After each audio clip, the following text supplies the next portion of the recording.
আপনি দেখছেন news now, আমরা জানি কোনটা খবর। पूरे देश के साथ साथ त्रिपुरा में भी महिलाओं के खिलाफ हिंसा बढ़ रही है।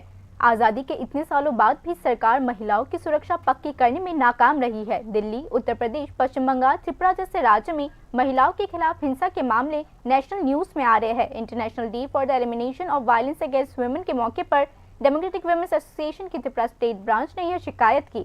डेमोक्रेटिक वुमेन्स एसोसिएशन ने यह भी शिकायत की कि प्रशासन और सरकार के दरवाजे बार बार खटखटाने के बाद भी इस बारे में कुछ नहीं किया जा रहा है। महिलाओं के खिलाफ हिंसा के मुद्दे को ध्यान में रखते हुए डेमोक्रेटिक वुमेन्स एसोसिएशन ने मंगलवार को एक फेक पार्लियामेंट का भी आयोजन किया। ऑर्गेनाइजेशन के लीडरशिप ने यह भी कहा कि डेमोक्रेटिक वुमेन्स एसोसिएशन का स्टेट कॉन्फ्रेंस 13 और 14 दिसंबर को आयोजित किया जाएगा।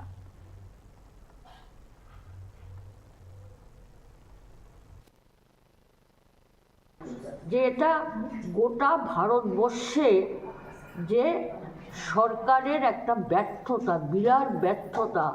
স্বাধীনতার ৭৮ বৎসর আমরা অতিক্রম করতে চলেছি, কিন্তু এদেশের মেয়েদের নিরাপত্তা বলতে যে শব্দটা, এটা আজকে উঠে যাচ্ছে। ফলে মেয়েদের ক্ষেত্রে চরম একটা নিরাপত্তাহীনতা বোধ আজকে সারা দেশে সৃষ্টি হয়েছে।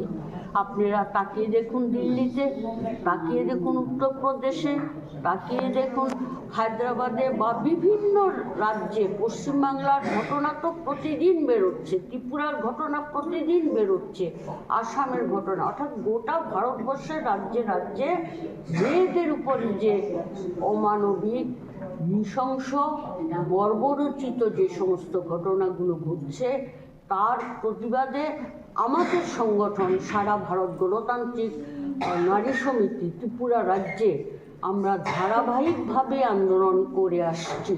আপনারা জানেন আমরা রাজ্য পুলিশের মহানির্দেশকের কাছে বারবার গেছি, আমরা থানাগুলোর সামনে বিক্ষোভ প্রদর্শন করেছি, আমরা ডিজি অফিসের সামনে বিক্ষোভ প্রদর্শন করেছি, আমরা সাংবাদিক সম্মেলন ডেকে আপনাদের কাছে তথ্য সম্বলিত তালিকা তুলে দিয়েছি, আমরা রাজ্যের মাননীয় মুখ্যমন্ত্রীর কাছে ডেপুটেশনে গেছি।